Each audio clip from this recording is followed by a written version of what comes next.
Do not change your aim, change the approach. आपकी जो M है, एम्बिशन है, उसको बदलोगे ना तो कहीं नहीं रहोगे। अक्सर लक्ष्य बदलने वाले लोग भटकते हुए मिलते हैं और उनका कोई किनारा नहीं होता है।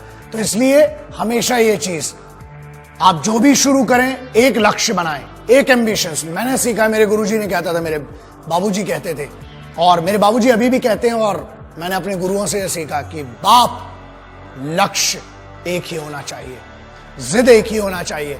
When we are talking about aim, आपने बनाया ही क्यों अगर आपको इतना कॉन्फिडेंस नहीं था? इसीलिए रिसर्च कीजिए अपने एम को चुनने के पहले। लेकिन एक बार जो बन गया तो बढ़ चले हैं वो कदम, अब रुकेंगे नहीं। तो बस वैसा एटीट्यूड होना चाहिए कि हम तो घर से निकले ही थे बांधकर सर पे कफन, जहां हथेली पर लिए जो बढ़ चले हैं ये कदम। अरे जिंदगी खुद अपनी मेहमान, मौत की महफिल में है, सरफरोशी की तमन्ना अब हमारे दिल में है। वो एटीट्यूड कहाँ है? जवान हो यार, वो जवानी में रवानी कहाँ है? इस उम्र में जो बना लिया, एक बार एम बना लिया, उसके लिए मेहनत रोज करना है।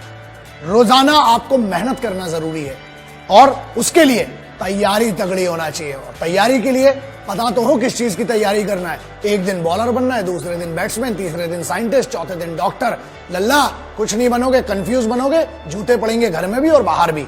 एक एम बनाओ और बस उसकी तरफ बढ़ते जाओ। रोज मेहनत करना जरूरी है दोस्त, क्योंकि बगैर मेहनत के ना कुछ नहीं मिलता। शॉर्टकट, हाँ, शॉर्टकट से क्या होता है कि आप शॉर्टकट से आप खुश हो जाएंगे थोड़े समय के लिए। याद रखना, शॉर्टकट कभी भी मंजिल तक नहीं पहुंचाता है। घूम फिर के आप फिर से हाईवे पे आ जाओगे, फिर बोलोगे कि टाइम वेस्ट हो गया। इसलिए वन सिंगल एम, रोज छोटे एम बनाओ। प्रॉब्लम यह कि एक ही दिन में आप कुछ नहीं बन सकते हो। लेजेंड कोई पैदा नहीं होता है दोस्त, उसको बनने के लिए बहुत सिंपल सी बात है, nobody becomes the general within a day. There is a journey involved in that and you have to go through that journey. उस जर्नी की इज्जत होती है, तो अपनी खुद की इज्जत कीजिए, उस जर्नी की इज्जत कीजिए। और अगर सलाह चाहिए ना एम लेने के लिए, माँ बाप से बड़ा कोई नहीं है, क्योंकि वो सिर्फ जिंदगी में ऐसे होते हैं जो आपसे बगैर स्वार्थ के जुड़े हुए हैं, जो आपसे कुछ नहीं चाहते हैं, सिर्फ ये चाहते हैं कि आप खुद की जिंदगी में बेहतर करें। उनके लिए कितना बेहतर करें, इससे उनको कुछ लेना देना नहीं। दूसरों से ज्यादा और दूसरों की बातों से ज्यादा, ये मेरी सलाह है, एक बड़ा भाई समझ ले, छोटा भाई समझ ले, जो भी समझ ले, अपने लक्ष्य पर खुद को भरोसा करना पड़ेगा। और अपनी खुद की कॉन्शियंस होती है, हमें उसको समझना पड़ेगा। आगे बढ़िए, दूसरों से ज्यादा खुद पर भरोसा करना पड़ेगा। आपको अपने आप से ज्यादा कोई अच्छे से नहीं जानता है। आपके माँ बाप और आप अपने आप को जानते हैं, आपको जानते हैं। उनसे डिस्कस कीजिए और याद रखिए अपने पैशन को, आपको जिस चीज में मन लगता है ना, घर वालों से लड़ाई मत करो, कन्विंस करो, बात करो उनसे, क्योंकि जो पैशन है ना वो सिर्फ आप जानते हो।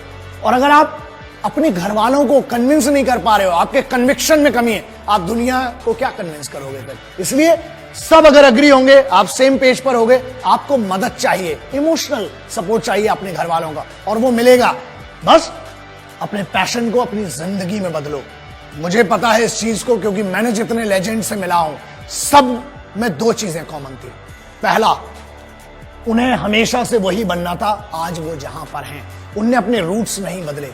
दूसरा, उन सब में एक चीज बहुत कॉमन थी, वो सभी बहुत डिसिप्लिन लोग थे और रोजाना वो अपनी छोटी छोटी मेहनत करते थे उस लक्ष्य की तरफ बढ़ने के लिए। इसलिए ट्रेनिंग करना बहुत जरूरी है और स्टे फोकस कैसे रहेंगे? सिंपल है, आंख बंद करके ध्यान करने से कुछ नहीं होता। बाबा बन जाओगे तिलक लगा के। सॉरी, मैं किसी रिलीजन की बात नहीं कर रहा हूं, लेकिन पीर फकीर हो, बाबा बनने से कुछ नहीं होने वाला। यार सिविलाइज्ड हो, यहां पर हो, आपके माँ बाप के साथ रहकर फोकस रहो ना। रोजाना आपको अपने आप के लिए 8 घंटे देना है, बस, इससे ज्यादा कुछ नहीं देना है। सोचो, अपने आप को एनालिसिस करना पड़ेगा, आपको अपनी एनर्जी को चैनलाइज कीजिए, बस पैशन में लगाइए, फिर देखिए मजा क्या आता है। एक शिकायत बड़ी कॉमन सी है कि टाइम कम पड़ जाता है। दुनिया में जितने बड़े लोग हुए हैं ना, 24 घंटे ही थे सबके पास, 32 घंटे, 36 घंटे और 40 घंटे। 40 घंटे वाले आदमी से मैं तो मिला नहीं। तो ठीक है, आपको टाइम मैनेजमेंट करना पड़ेगा। ठीक है, आप जितने बजे उठते हैं वो आपकी इंडिविजुअल चॉइस है। आप रात को 2 बजे सोते हो, आप 2 बजे उठते हो, ठीक है, दैट इज बैड, बट ठीक है, कई लोगों की लाइफ स्टाइल ऐसी, उनकी मजबूरियां भी हैं जो नाइट शिफ्ट में काम करते हैं। आप जब भी उठें ट्रेनिंग करें।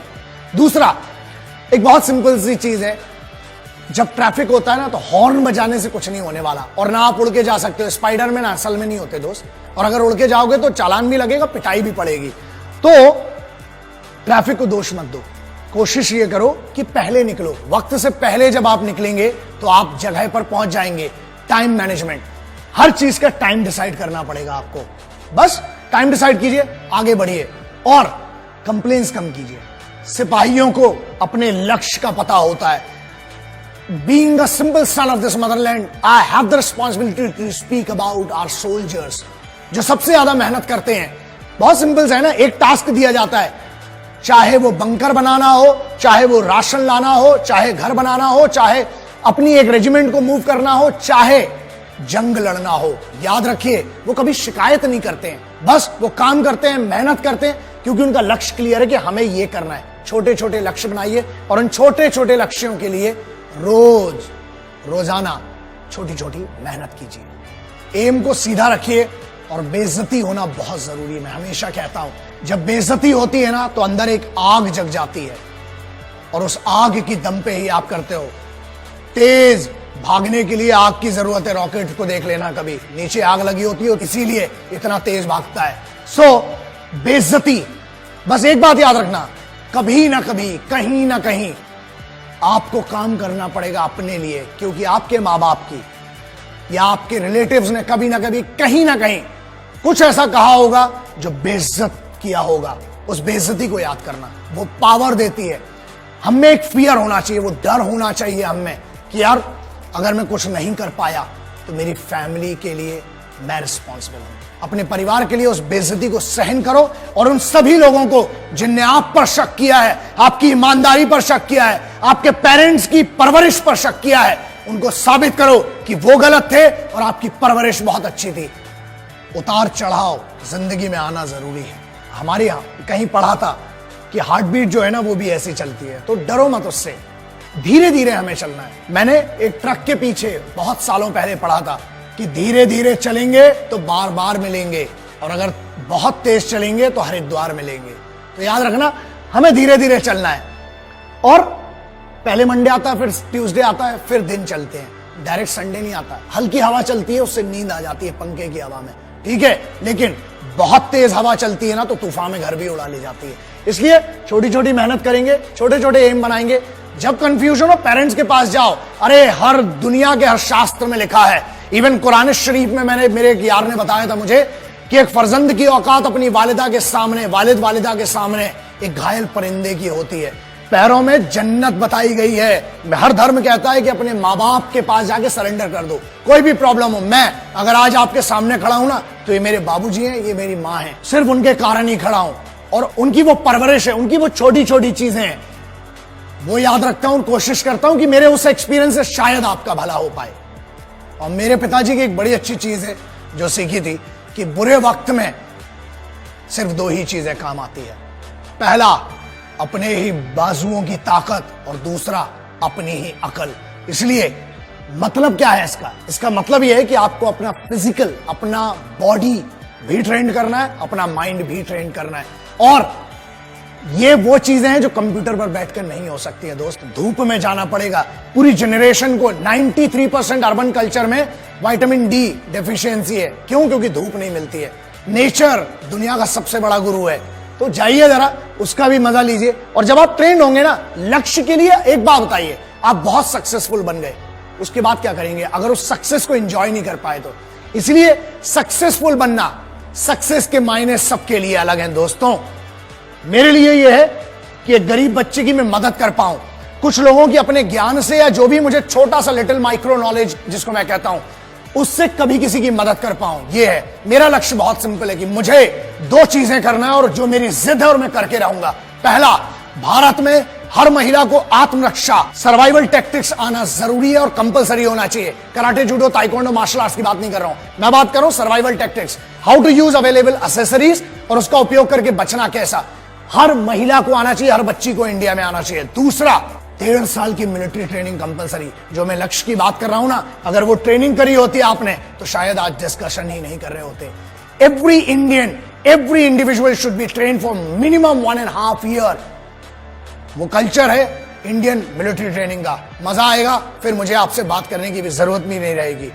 कोशिश करेंगे कि आप और हम मिलकर कुछ अच्छा कर सकें इस राष्ट्र को। राष्ट्र क्या है दोस्तों, कुछ चंद लकीरें नहीं राष्ट्र कहलाती हैं। देश वो है जिसके लिए सिपाही रोज अपना घर बार छोड़ के लड़ रहा है आपके लिए। आपको तो सिर्फ मेहनत करना है इस सिविल की दुनिया में, लक्ष्य बना के आगे बढ़ना है। देश के लिए मदद कीजिए, ये मैं आपसे बहुत एक भाई के तौर पर रिक्वेस्ट कर रहा हूं। अपने काम को बेस्ट कीजिए, देश खुद तरक्की करेगा। जय हिंद, वंदे मातरम, इंकलाब जिंदाबाद, भारत माता की जय।